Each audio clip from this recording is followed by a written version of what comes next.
സാരസ്വതം സാഗരം സാർത്ഥം നിഷ്കളമാത്മബോധമഖിലാണ്ട പ്രേമപൂർണാകരം ദീപ്തം പാദയുഗം പ്രകാശനിലയം സച്ചിത് സുഖത്തിൻ പദം സത്യജ്ഞാനബലം തരുന്നൊരഭയം ശ്രീനീലകണ്ഠൻ ഗുരു. സത്യജ്ഞാനബലം തരുന്നൊരഭയം ശ്രീനീലകണ്ഠൻ ഗുരു. ഓം വിദ്യാധിരാജായ നമഃ. ശ്ലോകം 23. ഭാഗത്യാഗപ്രകാര പ്രഭണിതി യതതത്വം പദാർത്ഥാത്മവൃത്യാ വൃത്യാരൂഢാംബികേശാഹ്വയ പരചിതി യുഗ്മം ശിവായാസ്തു നിത്യം ചേങ്കുന്നൂർദിവ്യദേവാലയ നിലയമദോ നഃ സുരേന്ദ്രാദിമൃഗ്യം തപ്താന്തശ്ചന്ദ്രചന്ദ്രാതപമലയജ കാശ്മീരജൈക സ്വഭാവം.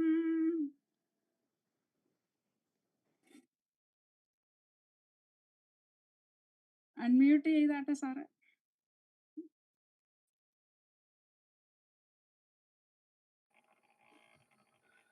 ഭാഗത്യാഗപ്രകാര പ്രഭണിതിഗത തത്വം പദാർത്ഥാത്മവൃത്യാ വൃത്യാരൂഢാംബികേശാഹ്വയ പരചിതി യുഗ്മം ശിവായാസ്തു നിത്യം ചെങ്കുന്നൂർ ദിവ്യദേവാലയ നിലയമദോ നഃ സുരേന്ദ്രാദിമൃഗ്യം തപ്താന്തശ്ചന്ദ്രചന്ദ്രാതപമലയജ കാശ്മീരജൈക സ്വഭാവം. ഭാഗത്യാഗപ്രകാര പ്രഭണിതിഗത തത്വം പദാർത്ഥാത്മവൃത്യാ. പ്രഥമ പാദം ഒരൊറ്റ പദം തന്നെയാണ്, സമസ്ത പദമാണ്. വൃത്യാ ആരൂഢ അംബികേശാഹ്വയ പരചിതി യുഗ്മം ശിവായ അസ്തു നിത്യം ചേങ്കണ്ണൂർ ദിവ്യദേവാലയ ഗതം ദിവ്യദേവാലയ നിലയം അധഃ നഹ സുരേന്ദ്രാദിമൃഗ്യം തപ്ത അന്തശ്ചന്ദ്രചന്ദ്രാതപമലയജ കാശ്മീരജൈക സ്വഭാവം. 1-4 പാദങ്ങള് ഓരോ പദങ്ങൾ തന്നെയാണ്, സമസ്ത പദങ്ങൾ തന്നെയാണ്. അപ്പൊ ഇതില് എന്താണ് ഇതിലെ പ്രാർത്ഥന വരുന്നത്? എന്താണ്? വൃത്തിയാഹ്വയ പരചിതി യുഗ്മം നഹ ശിവായ അസ്തു.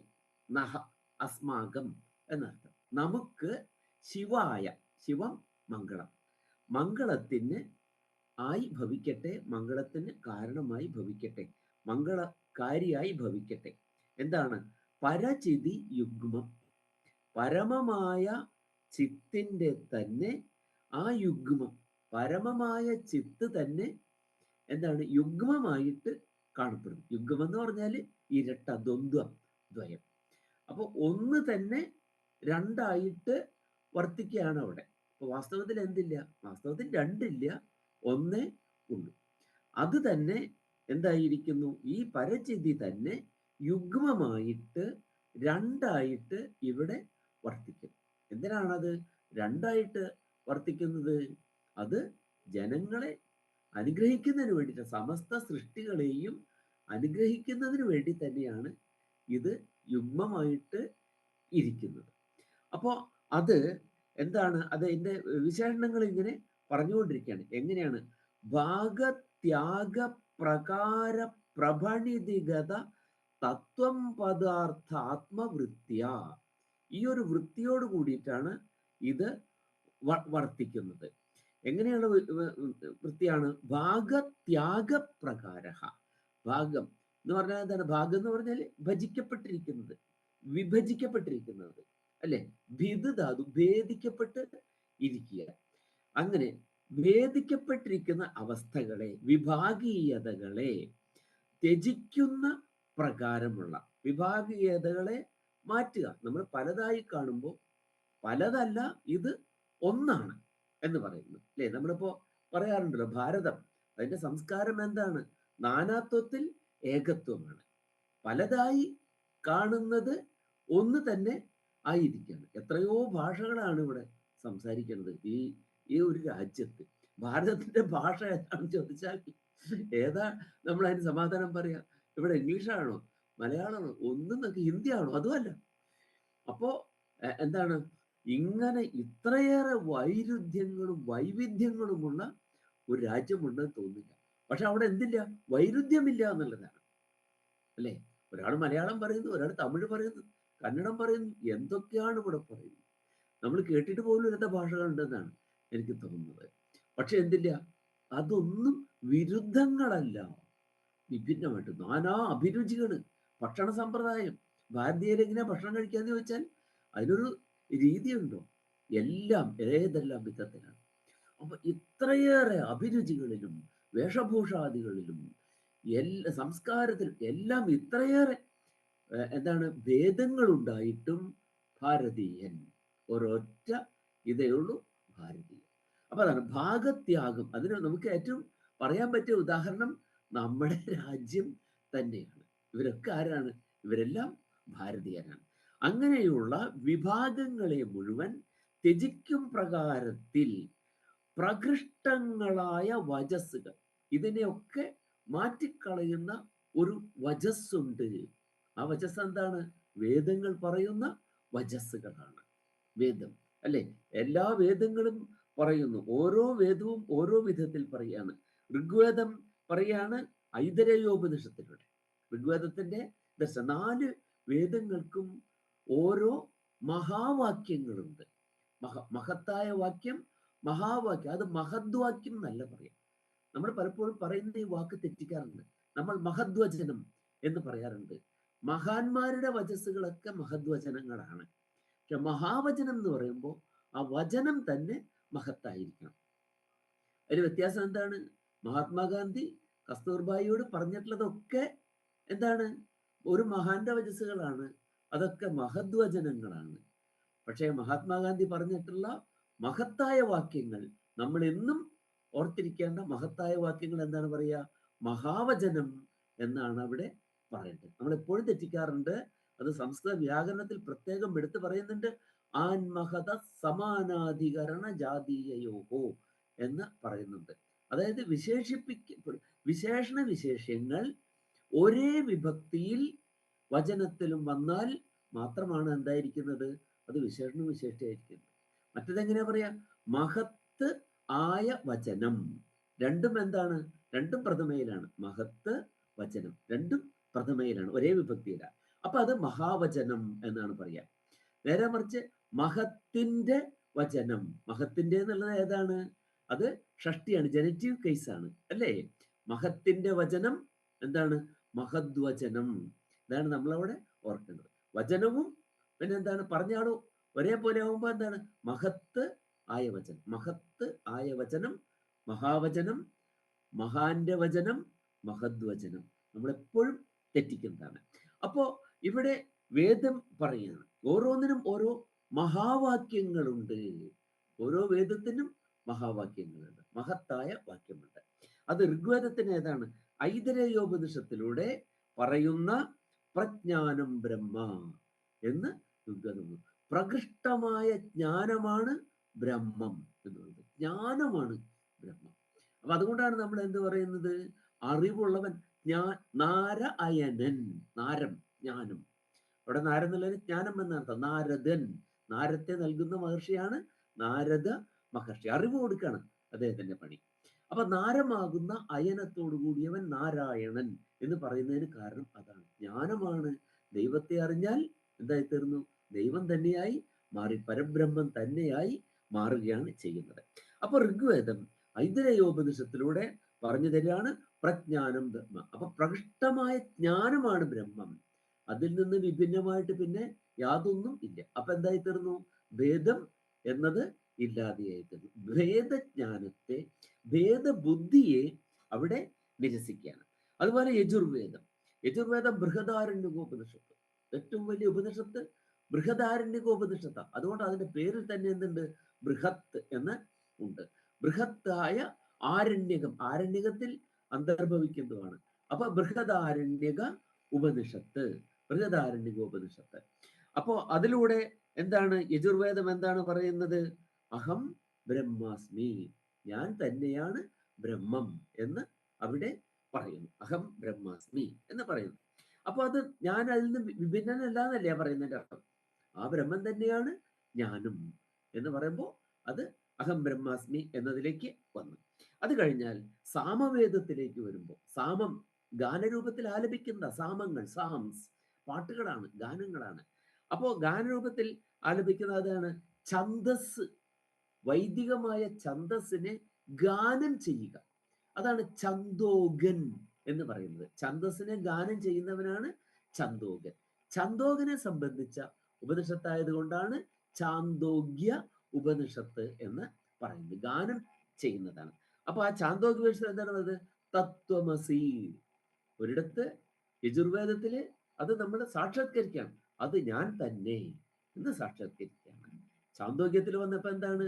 നമ്മൾ സാക്ഷാത്കരിച്ച അച്ഛനായിട്ടുള്ള ഉദ്ദാലകൻ സാക്ഷാത്കരിച്ച ആ അറിവ് മകനായിട്ടുള്ള ശ്വേതകേതുവിനെ പറഞ്ഞു കൊടുക്കുകയാണ് ഛാന്തോഗ്യോപനിഷത്ത്. അത് നീ തന്നെയാകുന്നു, അത് ഞാൻ തന്നെയാണ് എന്ന് അറിഞ്ഞിട്ട് എന്ത് ചെയ്യാണ്? അത് നീ തന്നെയാകുന്നു. അത് ശബരിമലയിലും എഴുതി വച്ചിരിക്കുന്നത് അത് തന്നെയാണ്. അത് നീ തന്നെയാകുന്നു. തത്വമസി എന്നാണല്ലോ അവിടെ വെറുതെ എഴുതി വെക്കുന്നതല്ല, ധ്യേയമായ വാക്യമാണ്. ധ്യേയവാക്യം, മോട്ടോ എന്നൊക്കെ നമ്മൾ പറയുന്നത്, മുദ്രാവാക്യം എന്നൊക്കെ പറയും. ധ്യേയമായ വാക്യം എന്താണത്? അത് നീ തന്നെയാകുന്നു, നിന്നിൽ നിന്ന് വിഭിന്നമല്ല ആ ചൈതന്യം. ഇതാണ് നമ്മൾ അവിടെ അറിയാം. അതുകൊണ്ടാണ് നമ്മൾ അവിടെ ചെല്ലുമ്പോൾ ദേവൻ ഭക്തൻ, അല്ല ദേവൻ അയ്യപ്പനെ കാണാൻ പോയിരിക്കുന്ന ഭക്തനും അയ്യപ്പൻ അല്ലെ, ഓരോരുത്തരെയും പരസ്പരം സംബോധന ചെയ്യുന്ന അയ്യപ്പ എന്നാണ് അവിടെ സംഭവം. ഇത്രയും ഉദാത്തമായിട്ട് ഒരു ദർശനം എവിടെയുണ്ടെന്നാണ് ഞാൻ ചോദിക്കുന്നത്. അവിടെ ചെന്ന് ഗുരുവായൂർ നമ്മൾ ചെല്ലുമ്പോൾ ഒരിക്കലും നമ്മൾ ഭക്തനെ ഗുരുവായൂരപ്പ എന്ന് വിളിക്കുന്നില്ല. പക്ഷേ എന്താണ് അവിടെ ശബരിമലയിൽ ചെല്ലുമ്പോൾ അയ്യപ്പസ്വാമിയായിട്ടാണ് ഓരോരുത്തരെയും, ഓരോ ഭക്തനെയും കാണുന്നത് നമ്മൾ. അതാണ് ഇതിന്റെ വലിയൊരു സവിശേഷതയാണ്. അത് കഴിയുമ്പോഴേക്കും പിന്നെ അഥർവവേദത്തിലേക്ക് എത്തി. അഥർവവേദം മാണ്ഡൂക്യോപനിഷത്തിലൂടെ പറയുന്നു അയം ആത്മാ ബ്രഹ്മ, ഈ ആത്മാവ് തന്നെയാണ് ബ്രഹ്മം എന്ന് പറയുന്നു. ഇങ്ങനെ എല്ലാ ഭേദബുദ്ധികളെയും അകറ്റത്തക്ക വിധത്തിൽ വേദങ്ങൾ പറഞ്ഞിരിക്കുന്ന, വേദങ്ങളുടെ പ്രകൃഷ്ടങ്ങളായ മഹാവചനങ്ങളിൽ അന്തർഭവിച്ചിരിക്കുന്ന വാക്കുകളാണ് തത്വമസി മുതലായിട്ടുള്ളവ ഒക്കെ. ഇങ്ങനെയുള്ള പദങ്ങളുടെ താത്പര്യാർത്ഥത്തിന്റെ ആത്മാവായി വർത്തിക്കുന്നത് തത്വം പദാർത്ഥ ആത്മവൃത്തിയ. ആത്മാവായി വർത്തിക്കുന്നതാണ് ആത്മവൃത്തി. തത്വം പദാർത്ഥ ആത്മവൃത്തിയ, ആത്മവൃത്തിയിലൂടെ അങ്ങനെ അതിനെ വർത്തിച്ചുകൊണ്ട് അതിന്റെ താത്പര്യാർത്ഥമായിട്ടാണ് വർത്തിക്കുന്നത്. ഇത് ഈ ദേവത രണ്ടായി പിരിഞ്ഞ് രണ്ടു വശത്തേക്ക് നോക്കിക്കൊണ്ടിരിക്കുന്നതായി നാം കാണുന്ന അവിടത്തെ ദേവൻ അഥവാ ദേവത. ഏതാണ്? സ്ത്രീലിംഗത്തിലാണ് ആ പ്രയോഗം, ആ പദം ദേവത എന്ന് അല്ലെ. നമ്മളെപ്പോഴും പറയും ദേവത, ദേവൻ, ദേവി എന്നൊക്കെ നമ്മൾ പറയാറുണ്ട്. അവിടെ നമുക്ക് ഇനി ഒരു ക്ഷേത്രത്തിൽ ചെല്ലുമ്പോൾ ദേവനാണോ ദേവിയാണോ അറിയില്ലെങ്കിൽ എന്ത് പറഞ്ഞാൽ മതി? ദേവത എന്ന് പറഞ്ഞാൽ മതി. ഞാൻ ഒരിക്കൽ ഒരു ക്ഷേത്രത്തിൽ പുലിയന്നൂര് അമ്പലത്തില് ഞാനിങ്ങനെ പോയി നടക്കാൻ പോയപ്പോൾ ആ ക്ഷേത്രത്തിൽ ഒന്ന് കയറി, സന്ധ്യാസമയമാണ്, ഒന്ന് കയറിയിട്ട് പോകാം. അപ്പൊ എൻ്റെ കൂട്ടത്തിൽ ഒരു പുരോഹിതനും വന്നു, ഒരു അച്ഛൻ. അദ്ദേഹം പറഞ്ഞു ഞാനും ഉണ്ട് അമ്പലത്തിലേക്ക്. അദ്ദേഹം വന്നു. എനിക്ക് വളരെ സന്തോഷം തോന്നി.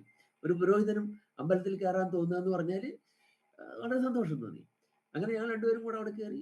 അപ്പൊ അവിടുന്ന് ഇറങ്ങുന്ന സമയത്ത് ഒരു വൃദ്ധനായിട്ടുള്ള ഒരു പുരോഹിതൻ അതിലൂടെ വരുന്നു. അദ്ദേഹം ചോദിച്ചു എവിടെ പോയി? അച്ഛനും സാറും കൂടെ പോയിട്ട്.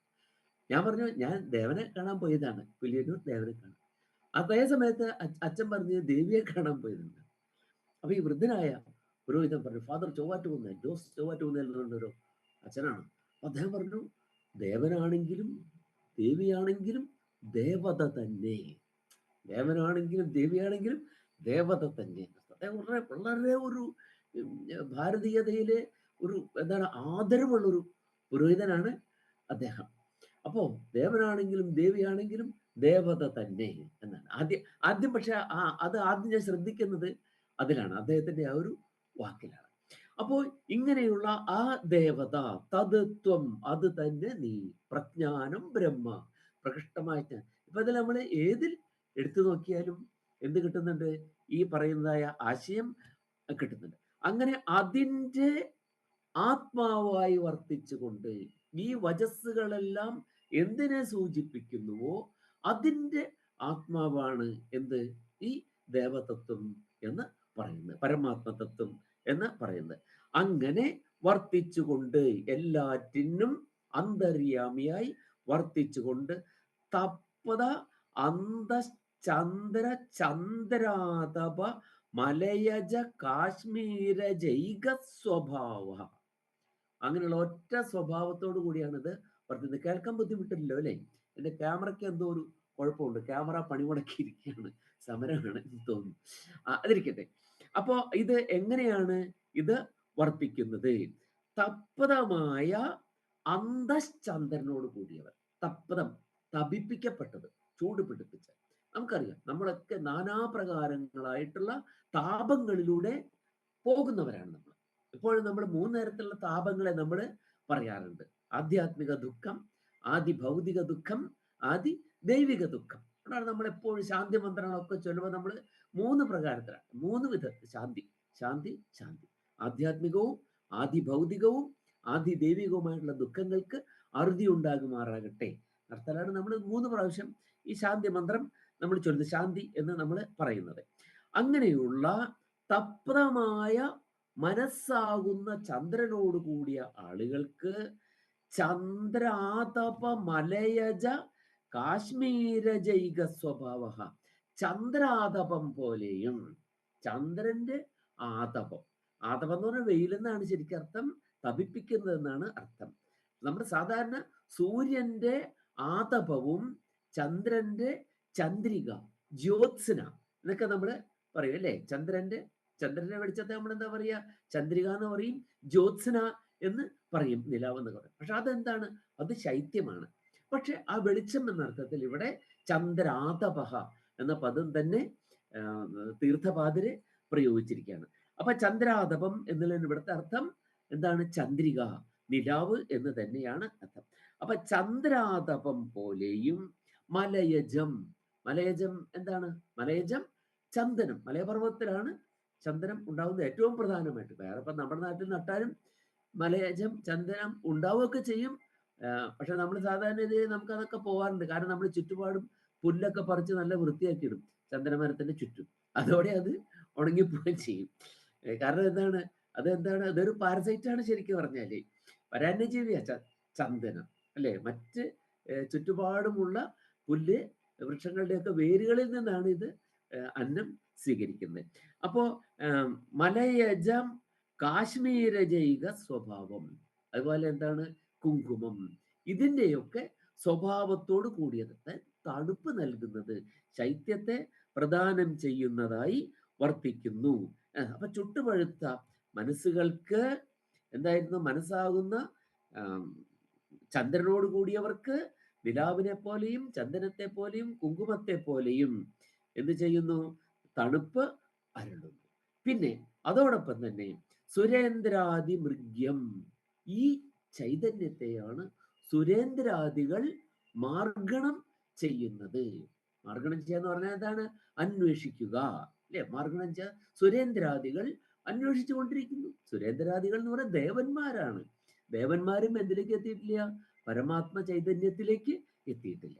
അപ്പൊ അവരും എന്ത് ചെയ്യുന്നുണ്ട്? അവരും അന്വേഷിക്കുന്നു, മാർഗണം ചെയ്യുന്നു അല്ലെ? മാർഗണം, ഈ പദം നമ്മുടെ ഭാഷയിൽ നമുക്കറിയാലോ. മാർഗം, മൃഗ, മൃഗം എന്ന് പറഞ്ഞാൽ സംസ്കൃതത്തിൽ ഹരിണം എന്നാണ് അർത്ഥം. അതായത് നമ്മുടെ എല്ലാ ഇതിനെയും എന്ത് പറയില്ല, എല്ലാ നാൽക്കാലികളെയും അഥവാ തിര്യക്കുകളെ നമ്മൾ മൃഗം എന്ന്, സംസ്കൃതത്തിൽ മൃഗം എന്ന് പറഞ്ഞാൽ എന്താണ്? ഹരിണമാണ്, മാനാണ്. കാരണം പണ്ടത്തെ ആളുകളൊക്കെ അന്വേഷിച്ചിരുന്നത് മാനുകളെയാണ് ഏറ്റവും എളുപ്പമായിട്ട്. എന്താണ്? അതിനെ പിടിക്കുക എന്നുള്ളത് താരതമ്യേന ദുഷ്കരമല്ലാത്ത കാര്യമാണ്. അപ്പൊ അതുകൊണ്ട് മൃഗങ്ങളായിട്ട് മാർഗത്തിലൂടെ പോവുക. മാർഗം എന്ന് പറഞ്ഞാൽ തന്നെ എന്താണ്?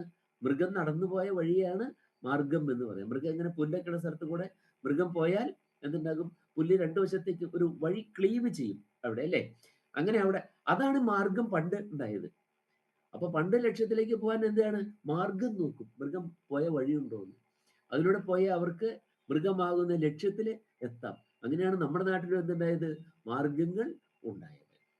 നമ്മള് വാഹനം ഓടിക്കാനായിട്ട് നമ്മള് രഥത്തിന് പോകാനുള്ള വഴികൾ ഉണ്ടാക്കിയിട്ടുണ്ട്. അതിനെന്താ പറയാ? രഥ്യ എന്നാണ് പറയുക. പക്ഷെ ഇന്നിപ്പോ നമ്മള് വ്യത്യാസമില്ലാതെ നമ്മൾ ഉണ്ടാക്കിയെടുത്ത റോഡിന് നമ്മൾ രഥ്യ എന്ന് പറയാറുണ്ട്. റോഡ് ശരിക്ക് രഥ്യയും നടപ്പു വഴികൾ മാർഗങ്ങളും ആണ്. അപ്പൊ മാർഗണം ചെയ്യുക, മാർഗം, ഇതൊക്കെ അങ്ങനെ ഇരിക്കുന്നു. അപ്പൊ ദേവന്മാരും സുരേന്ദ്രാദികളും എന്ത് ചെയ്യുന്നു? അന്വേഷിച്ചു കൊണ്ടിരിക്കുന്നു ഈ പരമാത്മ തത്വത്തെ. അങ്ങനെയുള്ള ഈ തത്വം എവിടെ വർത്തിക്കുന്നു? ചേങ്കന്നൂർ ദിവ്യ ദേവാലയ നിലയം. ചെങ്ങന്നൂര്, ചെങ്ങന്നൂര് തന്നെയാണ് ചെങ്ങന്നൂര് എന്ന് പറയുന്നത്. ചെങ്ങന്നൂരിലെ ദിവ്യമായ ദേവാലയത്തെ നിലയമാക്കി വർത്തിക്കുന്നു. നിലയം, എനിക്ക് വിലയം പ്രാപിക്കുന്നതിനുള്ള എന്താണ് സ്ഥാനമായി അതിനെ വർത്തിക്കുന്നു. അങ്ങനെ അങ്ങനെ വർത്തിക്കുന്നതായ ഈ വചനം, ഈ എന്താണ്? ഇതം, ഇതം, ഇത്, അത് അർത്ഥത്തിലാണ് അദഹ എന്ന് പറയുന്നത്. അദഹ, അദഹ, അമു, അമൂനി എന്നാണ് ഇതിന്റെ വാക്ക്. ഈ അദസ് ശബ്ദം വളരെ കോംപ്ലിക്കേറ്റഡ് ആയിട്ടുള്ള ഒന്നാണ്.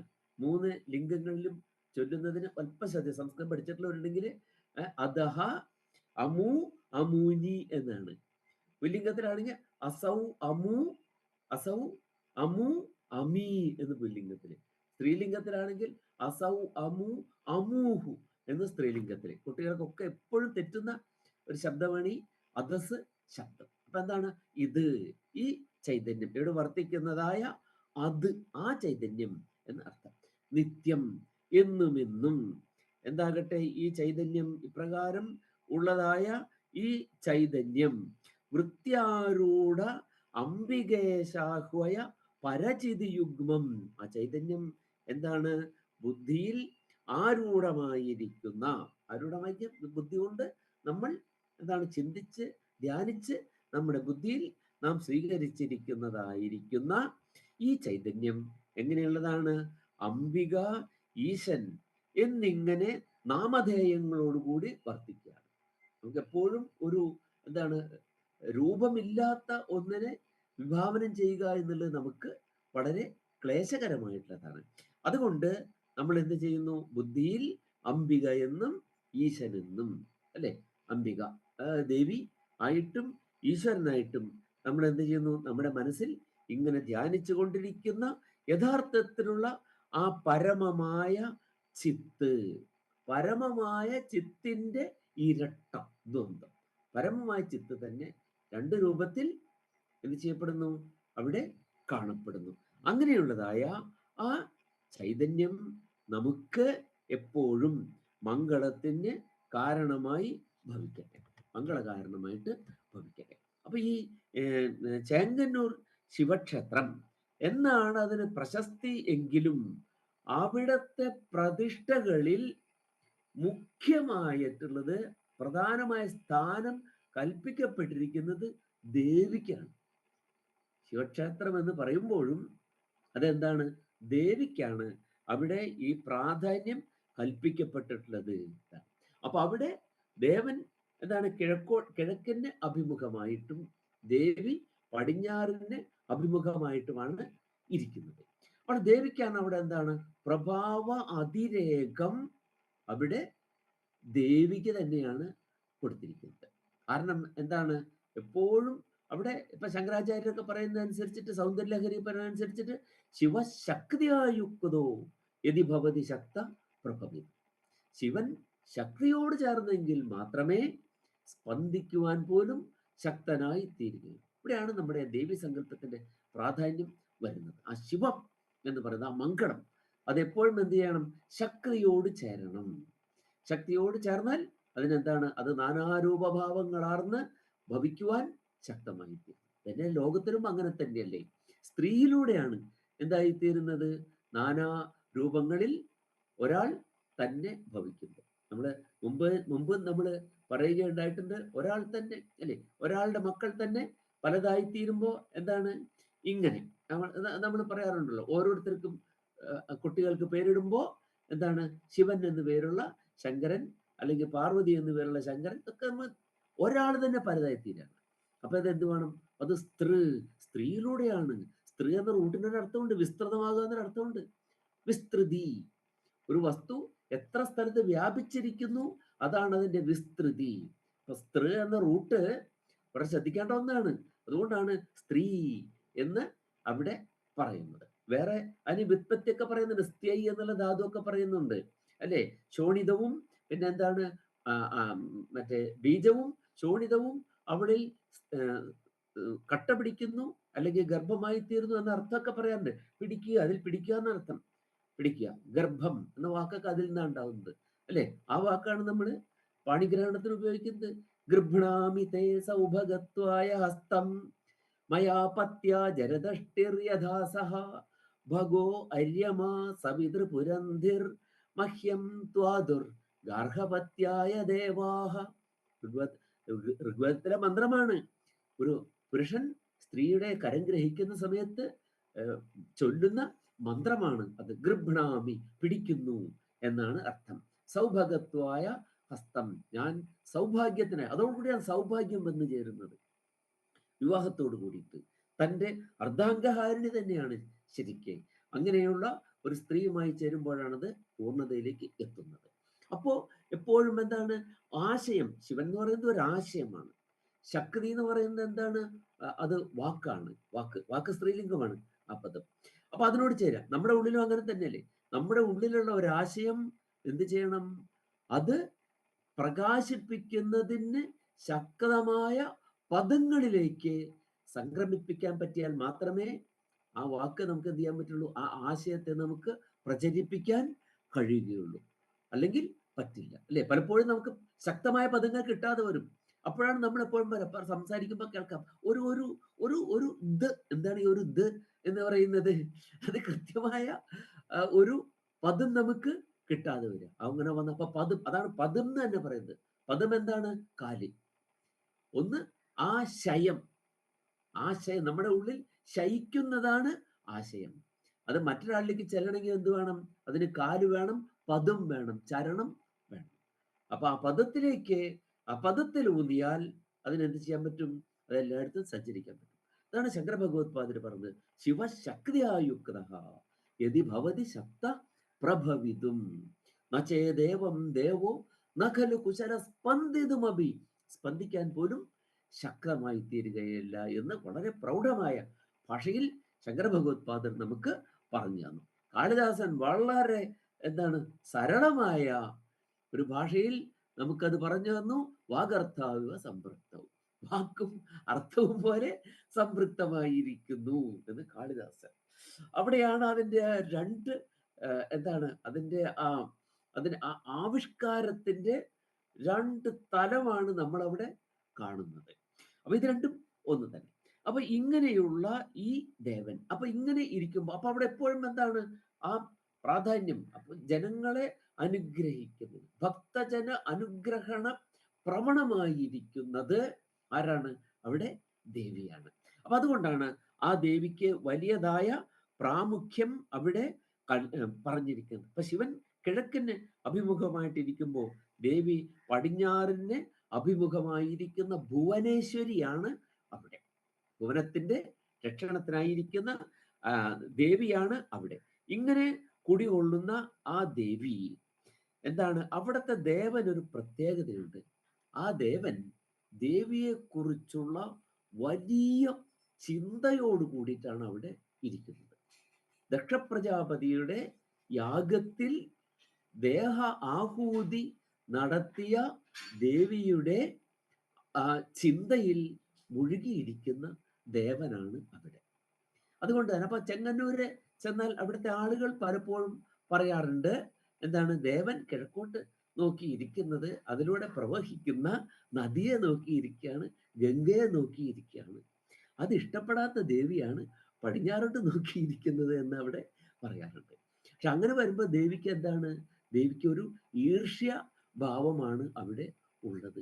പക്ഷേ അവിടെ ദേവന്റെ പ്രത്യേകത, ആ ദേവൻ ദേഹാഹൂതി ചെയ്ത ദേവിയെക്കുറിച്ചുള്ള ചിന്തകളിൽ മുഴുകിയിരിക്കുന്നവനാണ് എന്നതാണ് അതിൻ്റെ സവിശേഷത. അപ്പൊ അവിടെ എന്തിന് പ്രസക്തി ഇല്ലാതെ വരും? അവിടെ ഈർഷ്യയ്ക്ക് പ്രസക്തി ഇല്ലാതെ വരും എന്നുള്ള ഒരു ചെറിയ ഒരു യുക്തിഭംഗം അവിടെ അവിടുത്തെ ആളുകൾ പറയുന്നതിൽ വരുന്നുണ്ട് എന്നത് നമ്മൾ മനസ്സിലാക്കിയിരിക്കുക. നമുക്കത് അങ്ങനെ ഒരു സംഗതി അതിൽ ഉണ്ട്, ഒരു യുക്തിഭംഗം അതിലുണ്ട് എന്ന് എനിക്ക് തോന്നാറുണ്ട്. കാരണം ആളുകൾ പലപ്പോഴും പറയുമ്പോൾ കേട്ടുകേൾവിയായിട്ട് ഒരാൾ പറഞ്ഞു, ഒരാൾ പടിഞ്ഞാട്ട്, ഒരാൾ കിഴക്കോട്ട്. എന്തായാലും കാരണം അതിങ്ങനെയാണേ, നദിയല്ലേ നോക്കിയിരിക്കുന്നത്, അത് ദേവിക്ക് ഇഷ്ടാവോ എന്നൊരു ചിന്ത ആളുകളിലുണ്ട്. പക്ഷെ അങ്ങനെയല്ല, ഈ ഒരു ഭാവത്തിലാണ് ദേവി അവിടെ ഇരിക്കുന്നത് എന്നുള്ള ഒരു സവിശേഷത അവിടെ ഉണ്ട്. അപ്പോൾ പിന്നെ പൊതുവിൽ എന്താണ്, രണ്ടും ഒന്ന് തന്നെയാണ്, അവിടെ ഭേദങ്ങളില്ല എന്നുള്ളത് നമ്മൾ ചിന്തിക്കേണ്ടതുണ്ട്. അപ്പൊ ദേവത എന്ന സമാനമായ ആ ഒരു പദം കൊണ്ടാണ് അവിടെ വ്യവഹരിക്കുന്നത്. അപ്പൊ ഒന്ന് തന്നെ, എന്താണ്, ഒന്ന് തന്നെ പലതായി പറയുന്നു. ഏകം സദ് വിപ്രാഹ ബഹുധ വദന്തി എന്നുള്ളതും അവിടെ ചിന്ത്യമായിട്ടുള്ള ഒരു വിഷയമാണ്. അപ്പൊ ജീവാത്മാവിൻ്റെയും പരമാത്മാവിൻ്റെയും സ്വരൂപം തന്നെയാണ് അവിടെ.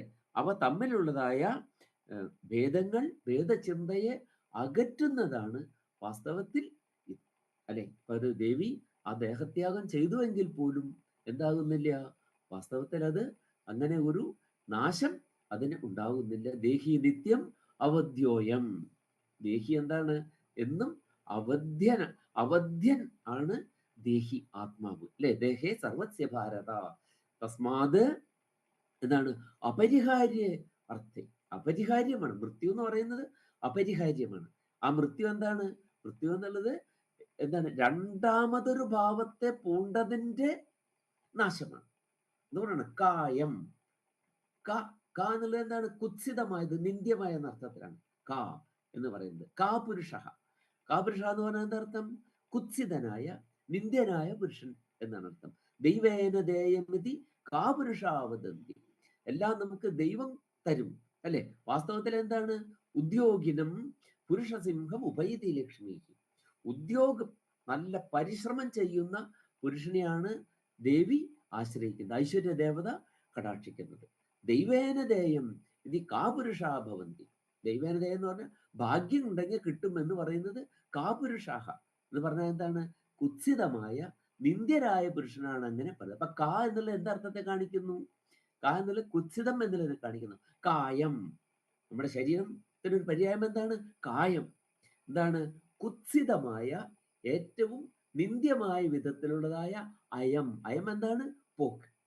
ഏറ്റവും ശോചനീയമായ വിധത്തിൽ നഷ്ടപ്പെട്ടു പോകുന്നതാണ് ശരീരം. അതുകൊണ്ടാണ് ശരീരത്തെ എന്ത് പറയുന്നത്? കായം എന്ന് പറയുന്നത്. ശരീരം എന്ന് പറയുന്നത് എന്തുകൊണ്ടാണ്? വിസരണം സംഭവിക്കുന്നത്. വിസരണം എന്ന് പറഞ്ഞാൽ എന്താണ്? ഡീകമ്പോസിഷൻ. ഡീകമ്പോസ് ചെയ്യപ്പെടും. അതുകൊണ്ട് ശരീരം, കായം എന്നൊക്കെ നമ്മൾ പറയുന്ന ദേഹമാണ്, ദഹിപ്പിക്കപ്പെടുന്നതും ആണ്. അപ്പോൾ കായം, ശരീരം. അപ്പൊ ഇതൊക്കെ എന്താണ്? ഈ വിഭാഗീയതകളൊക്കെ നശിച്ചു പോകുന്നതാണ്, എല്ലാം പെരുഷപ്പെടാണ് എല്ലാം. അപ്പോൾ അങ്ങനെയുള്ളതായ ഈ ചൈതന്യം, അപ്പൊ യഥാർത്ഥത്തിൽ ഇങ്ങനെ ഒരു ഭേദമില്ല. ആ ഭേദത്തെ കാണിക്കുന്നതാണ്. ഇങ്ങനെ രണ്ട് രൂപത്തിൽ ഇരിക്കുന്നുവെങ്കിലും ഇത് രണ്ടും എന്തല്ല, ഇത് രണ്ടും രണ്ടല്ല, ഇത് ഒന്ന് തന്നെയാണ്. ഇങ്ങനെയുള്ളതായ ഈ ഭേദങ്ങളെ എന്താണ്, ഭേദഭാവനയെ അകറ്റുന്നതായ ഈ ചൈതന്യം, ചേങ്കന്നൂർ നിലയത്തിൽ ദേവ ആകാരത്തിൽ വർത്തിക്കുന്നതായ ഈ ചൈതന്യം എന്നും നമുക്ക് മംഗളത്തിന് കാരണമായി തീരട്ടെ. ശിവായ അസ്തു എന്ന് ഇതിന്റെ അർത്ഥം. അപ്പൊ എന്തായി? ഭാഗത്യാഗ പ്രകാര പ്രഭണിതിഗത തത്വം പദാർത്ഥാത്മവൃത്യ വൃത്യാരൂഢ അംബികേശാഹ്വയ പരചിതിയുഗ്മം ശിവായാസ്തു നിത്യം. ചെങ്കന്നൂർ ദിവ്യദേവാലയ നിലയമതോ ന സുരേന്ദ്രാതിമൃഗ്യം തപ്തന്തശ്ചന്ദ്ര ചന്ദ്രാതപമലയജ കാശ്മീരജൈക സ്വഭാവം. വിഭാഗീയ ചിന്താഗതികളെയെല്ലാം പൂർണ്ണമായി നിരാകരിക്കും വിധത്തിൽ മഹാവാക്യത്തിലെ തത്ത് ത്വം എന്നീ രണ്ടു പദങ്ങളിൽ വിവക്ഷിക്കുന്നതാം പരമാത്മാവിനെയും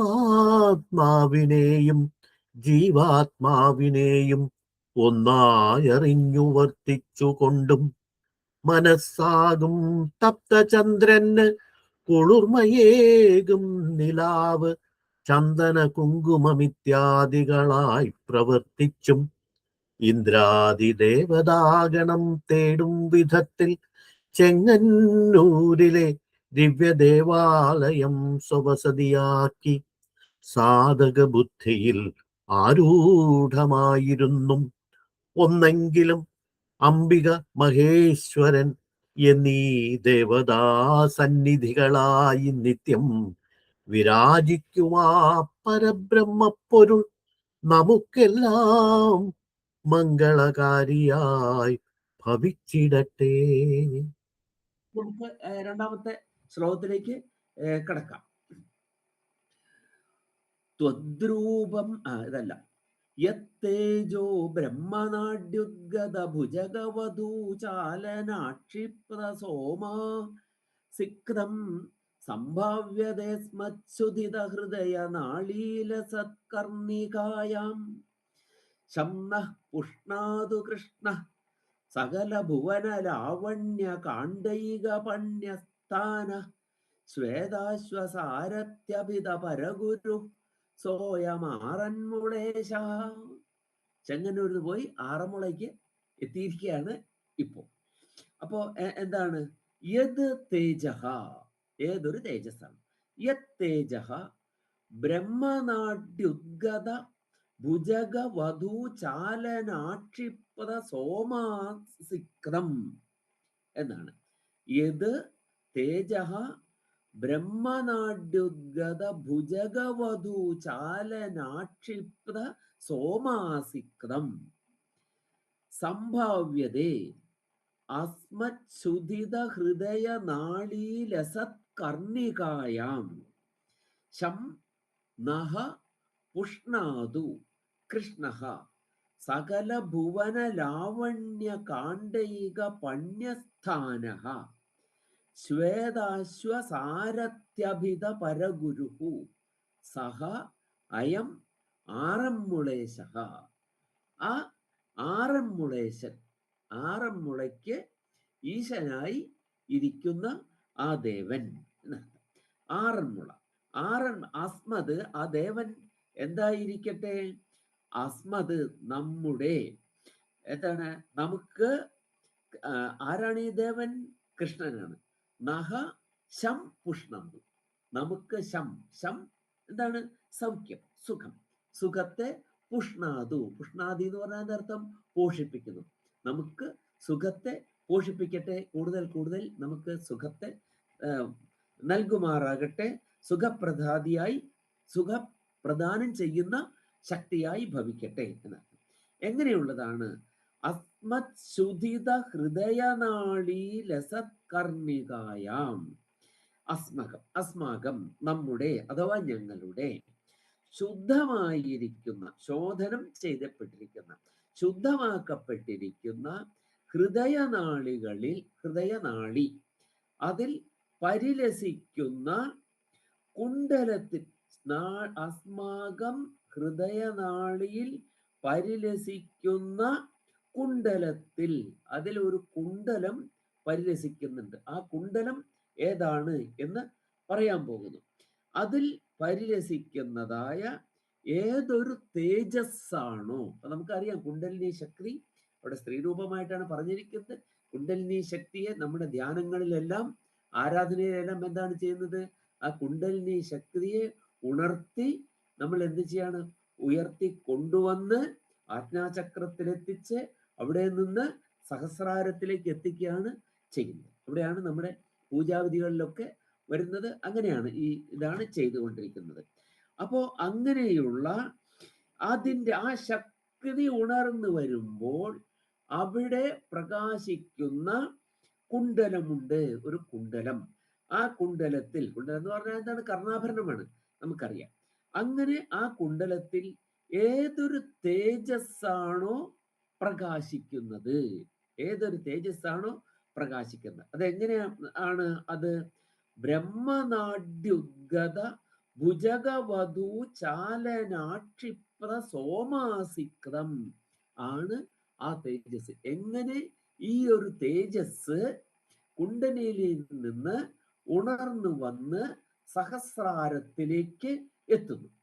അപ്പൊ ഈ ശക്തി ഉണരുന്നതിനനുസരിച്ച് അതിനെന്തുണ്ട്? അത് ഓരോ സ്ഥലത്തും എത്തുന്ന സമയത്ത് അതിനൊരു പ്രത്യേകമായ തേജസ് ഉണ്ട്. ആറന്മുള എന്ന് പറയുമ്പോൾ എന്താണ്? 6 മുളകളുള്ളത് എന്നാണ് പറഞ്ഞിട്ടുള്ളത്. 6 മുളകൾ. എന്താണ് ഈ 6 മുളകളായി പറഞ്ഞിട്ടുള്ളത്? അല്ലെ, മുളകൾ എന്ന് പറയുമ്പോൾ അത് അങ്കുരിക്കലാണ് ഓരോ സ്ഥലത്ത്, അല്ലെ? ചൈതന്യത്തിന്റെ ഒരു പ്രകാശനമാണ് അവിടെ പറയുന്നത്. നമ്മൾ ജെർമിനേഷൻ എന്നൊക്കെ സാധാരണഗതിയിൽ പറയും. പക്ഷെ നമ്മുടെ ക്ഷേത്രങ്ങളിൽ തന്നെ എന്താണ്, ക്ഷേത്രങ്ങൾക്ക് എന്തുണ്ട്? ഈ ക്ഷേത്രങ്ങളിൽ വേണ്ടതായ നവധാന്യങ്ങളൊക്കെ മുളപ്പിക്കുന്ന ഒരു സ്ഥാനമുണ്ട് ക്ഷേത്രങ്ങൾക്ക്, ഇല്ലേ?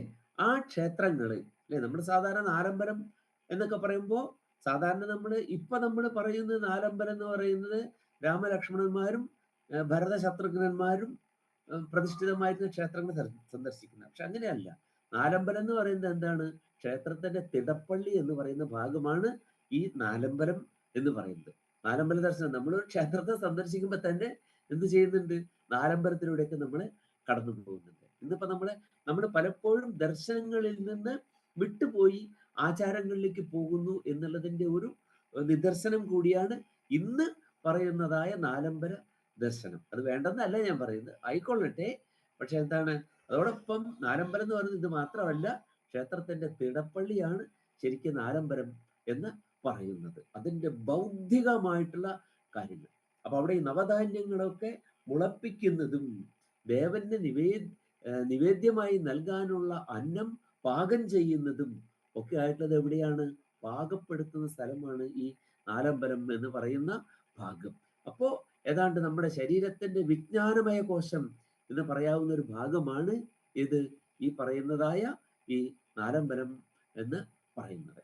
അപ്പോ അവിടെ എന്താണ്? അപ്പൊ അത് അങ്കുരിക്കുക, മുളയ്ക്ക എന്ന് പറയുമ്പോൾ എന്താണ്? അതൊരു ചൈതന്യത്തിന്റെ പ്രവാഹമാണ് ശരിക്കും, അല്ലെ? ഒരു വിത്തിൽ സുഷുപ്തി അവസ്ഥയിലിരിക്കുന്ന, ഡോർമെന്റ് ആയിരിക്കുന്ന ഒരു ചൈതന്യം, അതിന്റെ എല്ലാ മുളകളും അതിന്റെ ആവരണങ്ങളെയെല്ലാം പൊട്ടിച്ചുകൊണ്ട് പുറത്തേക്ക് വരലാണ് ഈ അങ്കുരിക്കൽ എന്ന് പറയുന്നത്. അപ്പൊ ഈ ആറന്മുള എന്ന് പറയുന്നതും പ്രാണിഗാത്രത്തിലുള്ള 6 ചക്രങ്ങളെയാണ് ഇത് പ്രതിനിധാനം ചെയ്യുന്നത്. മൂലാധാരം, സ്വാധിഷ്ഠാനം, മണിപുരം, അനാഹതം, വിശുദ്ധി, ആജ്ഞ എന്ന് പറയുന്ന 6 ചക്രങ്ങളുണ്ട്. ഈ ചക്രങ്ങളെ ഉണർത്തുന്നതായ ആ സ്ഥാനം, അത് കൽപ്പിച്ചുകൊണ്ടാണ് ഈ ആറന്മുള എന്ന് പറയുന്നത് തന്നെ. അല്ലാതെ നമ്മൾ ഇന്ന് വിചാരിക്കുന്ന എന്താണ് അർത്ഥതലങ്ങളല്ല അവിടെ, വെറും ഒരു 6 എന്നുള്ള സങ്കല്പം അല്ല അത്. അപ്പൊ ഇതിനെ ഉണർത്തുന്ന വിധത്തിലുള്ളതായ എന്താണ് ഈ ചക്രങ്ങൾ. അപ്പൊ ധ്യാനത്തിൽ എന്ത് ചെയ്യുന്നു? ഈ ഓരോ ചക്രത്തിലൂടെയും ഓരോ സ്ഥാനത്തിലൂടെയും കുണ്ടലിനി ശക്തി ഉണർന്നു വരുമ്പോൾ അതിൻ്റെ തേജസ് അവിടെ പ്രകടമായി കാണപ്പെടുകയാണ് ചെയ്യുന്നത്.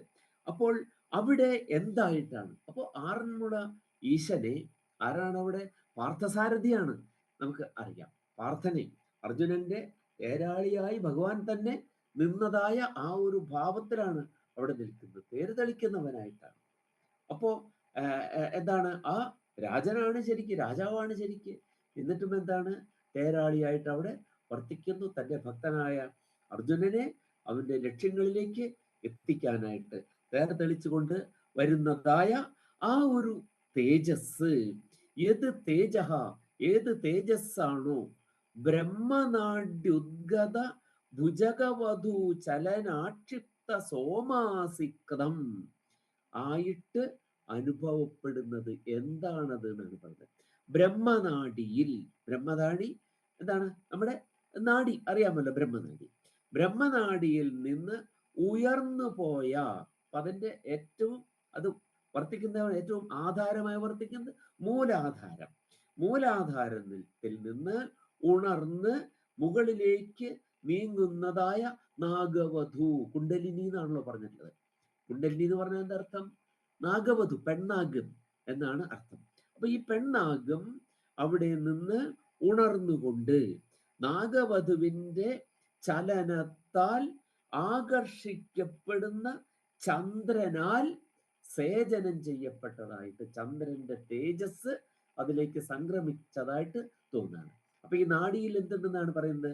ഈ നാഡിയിൽ സുഷുമ്നയിൽ ഒരു ചന്ദ്ര തേജസ് ഉണ്ട്. അത്യന്തം ശൈത്യമാർന്ന ശീതളിമയാർന്ന ഒരു തേജസ് ഈ നാഡിയിൽ ഉണ്ട്. അപ്പൊ ഈ കുണ്ടലിനി ഉണർന്ന് ഉയരുന്നതോടൊപ്പം എന്ത് ചെയ്യുന്നുണ്ട്? അതിൻ്റെ കുണ്ടലങ്ങൾ ഇതിലുള്ള ഈ സുഷുമ്നയിലുള്ള ചന്ദ്രികയാൽ പ്രകാശിതമായി അത് മുകളിലേക്ക് പോകും. അപ്പൊ ഇതിനെ നമുക്ക് മനസ്സിലാകുന്ന ഒരു ഭാഷയിൽ പറഞ്ഞു തരികയാണത്. ഈ കുണ്ടലിനി ശക്തിയാകുന്നതായ ഈ ദേവി ഉയർന്നു പോകുമ്പോൾ അതിൻ്റെ കർണങ്ങളിലുള്ള കർണകുണ്ടലങ്ങൾ എന്താകുന്നു? പ്രത്യേകമായി സുഷുമ്നാന്തർഗതമായ ചന്ദ്രികയാൽ പ്രകാശിതമായി തീരുന്നു. പ്രത്യേകമായി അത് പ്രകാശിതമായി തീരുന്നു. അങ്ങനെ പ്രകാശിതമായി തീരുന്നതായ ആ ചന്ദ്രനാൽ സേചനം ചെയ്യപ്പെടും. സേചനം ചെയ്യപ്പെടുക എന്ന് പറഞ്ഞാൽ നനയ്ക്കപ്പെടുക. അതിനാൽ പ്രകാശിതമായി തീരുന്നതായ ആ തേജസ്സായി സംഭാവ്യത ആശങ്കിക്കപ്പെടുന്നു. അപ്പോ ഈ തേജസ് എന്താണ്? അത് ഇപ്രകാരം ഈ ദേവിയുടെ അഥവാ ഈ കുണ്ടലിനി ശക്തിയുടെ എന്താണ് കുണ്ടലങ്ങൾ പ്രകാശിക്കുന്നതായിട്ട് അത് ആശങ്കിക്കപ്പെടുന്നു. എന്നിട്ട് എങ്ങനെ ഇരിക്കുന്നത്? സകല ഭുവന ലാവണ്യ കാണ്ഡൈക പണ്യസ്ഥാന, സകലമായ ഭുവനത്തിനും ലാവണ്യത്തിന്റെ ഏക പണ്യസ്ഥാന. പുല്ലിംഗത്തിലാണ് ആ പ്രയോഗം. എന്താണ്? അതിന് ഏക പണ്യസ്ഥാനം. പണ്യം എന്ന് പറഞ്ഞാൽ എന്താണ്? വിപണനം ചെയ്യുന്നതിന് അർഹമായത്. വിപണനം, ആപണം എന്നൊക്കെ നമ്മൾ പറയുന്നില്ലേ? വിപണനം നടക്കുക. അതാണ് ആപണം എന്ന് പറഞ്ഞാൽ മാർക്കറ്റാണ്.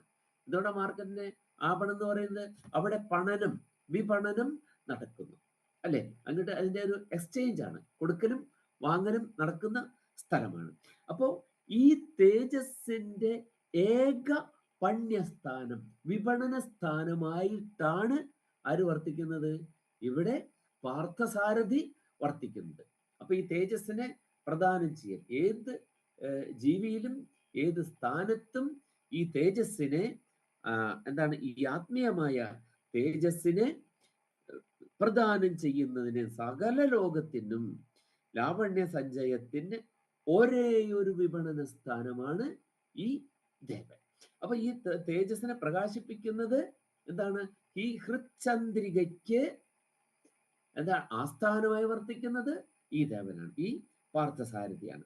അങ്ങനെ വർത്തിക്കുന്ന ശ്വേതാശ്വസാരഥി എന്ന് അഭിധാനവും ഉണ്ട് ഇവിടെ വരുമ്പോൾ. ശ്വേതാശ്വന്റെ സാരഥിയുമാണ് ഈ തേജസ്. ഈ തേജോ വിപണനം ചെയ്യുന്നവനായ ഈ ദേവൻ. സ്ഥാനം എന്ന പദം നപുംസലിംഗമാണ്. സ്ഥാനമായി വർത്തിക്കുന്നവൻ എന്ന അർത്ഥത്തിലാണ് ഈ തേജസ്സിന് സ്ഥാനഹ എന്ന് പുല്ലിംഗം അവിടെ പ്രയോഗം. അല്ലെങ്കിൽ സ്ഥാനം എന്നൊരു നപുംസലിംഗമല്ലേ എന്ന് നമുക്ക് തോന്നാം. അപ്പൊ അതിന് ഒരേ ഒരു വിപണന സ്ഥാനമായി വർത്തിക്കുന്നവൻ എന്നാണ് അതിന് അർത്ഥം. അങ്ങനെ ശ്വേതാശ്വനായിരിക്കുന്ന അർജുനന് സാരഥി എന്ന അഭിധാനത്തോട് കൂടിയവൻ. സാരഥി എന്ന് പറഞ്ഞാൽ തേരാളി എന്ന അഭിധാനത്തോട് കൂടിയിരിക്കുന്നു. പാർത്ഥന്റെ സാരഥി എന്ന് അഭിധാനത്തോടു കൂടി ഇരിക്കുന്നു. അങ്ങനെ അഭിധാനത്തോടു കൂടിയിരിക്കുന്നവനായ ഈ ദേവൻ ആരാണ്? പരഗുരുവും ആണ്. പരമമായ ഗുരുവായിരിക്കുന്നവനുമാണ് ഈ ദേവൻ അല്ലെ? അർജുനൻ എന്താണ് പറഞ്ഞത്? കൃഷ്ണനോട് പറഞ്ഞത് അങ്ങ് ഗുരുവാണ്, ഞാൻ ശിഷ്യനാണ്, എന്നെ ഉപദേശിച്ചാലും എന്നല്ല പറഞ്ഞത്. കർപ്പണ്യദോഷോപഹത സ്വഭാവഃ പൃച്ഛാമി ത്വാം ധർമ്മസമ്മൂഢചേതാഃ യശ്രേയസ്യാദ് നിശ്ചിതം ബ്രൂഹി തന്മേ ശിഷ്യസ്തേഹം ശാധിമാം ത്വാം പ്രപന്നം. അറിഞ്ഞുകൂടാ, കൃപണനാണ് ഞാൻ, ഞാൻ ബ്രാഹ്മണനല്ല, കൃപണനാണ്. ബ്രാഹ്മണൻ എന്നുള്ളതിന്റെ വിപരീതമായിട്ട് കൃപണൻ എന്ന് പ്രയോഗിച്ചിരിക്കുന്ന, കൃപണന് വിപരീതമായിട്ട് ബ്രാഹ്മണൻ എന്ന് പ്രയോഗിച്ചിരിക്കുന്നു. ബൃഹദാരണ്യ ഉപനിഷത്താണ് പറയുന്നത്. ഗാർഹിക്ക് ഉപദേശിച്ചു കൊടുക്കുകയാണ് യാജ്ഞവൽക്യൻ. യത്തു ഏതദ്വിദിത്വാ ഗാർഗി അസ്മാലോകാത് പ്രൈതി സബ്രാഹ്മണഃ.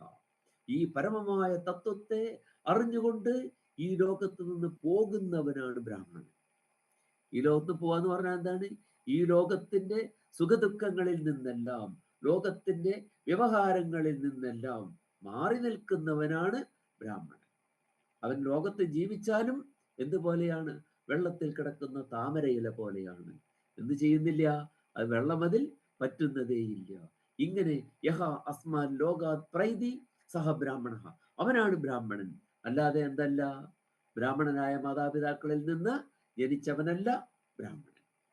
യസ്തു ഗാർഗി യസ്തു ഏതത് അവിദിത്വാ അസ്മാൻ ലോകാത് പ്രൈതി സഹ കൃപണ. ഏതൊരാളാണോ ഇത് അറിയാതെ ഈ ലോകത്ത് നിന്ന് പോകുന്നത്, അവനാണ് കൃപണൻ. അപ്പൊ ബ്രാഹ്മണനും കൃപണനും നല്ല വ്യത്യാസം പ്രകാശിപ്പിക്കുന്ന രണ്ട് പദങ്ങളാണ് അവിടെ പറഞ്ഞിരിക്കുന്നത്. ബ്രാഹ്മണന്റെ വിപരീതമായിട്ട് കൃപണൻ എന്ന പദമാണ് പ്രയോഗിച്ചിരിക്കുന്നത് ഛാന്തോഗ്യോപനിഷത്തിൽ. അപ്പോ ആ സ്വഭാവമാണ് എനിക്ക്. കാർപ്പണ്യദോഷോപഹത സ്വഭാവ. കാർപ്പണ്യം, കൃപണത്വം, കൃപണനായിരിക്കുന്നു ഞാൻ. അതുകൊണ്ട് അതാണ് എൻ്റെ സ്വഭാവം തന്നെ. അതാണ്. അറിഞ്ഞുകൂടാ, ഒന്നും അറിഞ്ഞുകൂടാ. അല്ലേ? ഒരാളെ കണ്ടു, അത് അദ്ദേഹം എന്താണ്? എൻ്റെ ഗുരുവാണ്, എൻ്റെ ശിഷ്യനാണ്, മകനാണ്, പുത്രനാണ്, പൗത്രനാണ്. ഇതൊക്കെ പറയുന്നു ഞാൻ എന്തുകൊണ്ടാണ്? അറിഞ്ഞുകൂടാ എനിക്ക്. അതുകൊണ്ട് ഞാൻ അങ്ങയോട് ചോദിക്കാണ്, ധർമ്മ സമ്മൂഢചേതാഹ. ധർമ്മത്തിന്റെ കാര്യത്തിൽ മൂഢമായ ചേതസ്സോട് കൂടിയവനാണ് ഞാൻ. അങ്ങയോട് ഞാൻ ചോദിക്കുകയാണ്, ഏതാണ് യശ്രേയ പരമം? പരമമായ ശ്രേയസ് എന്താണ് എന്ന് പറഞ്ഞു തരൂ എനിക്ക്. ഞാൻ ശിഷ്യനാണ്. ശാധി, എന്നെ ഉപദേശിച്ചാലും. പ്രപന്നം മാം ശാധി എന്ന് പറയുന്നു.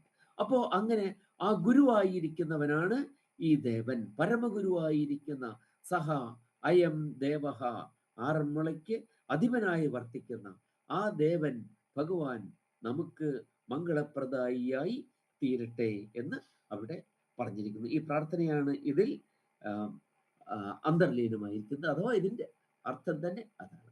അപ്പോൾ ഈ വിധത്തിൽ ഈ പാർത്ഥസാരഥി നമുക്ക് മംഗളം പ്രദാനം ചെയ്യട്ടെ എവിടെയാണെങ്കിലും, അല്ലെ?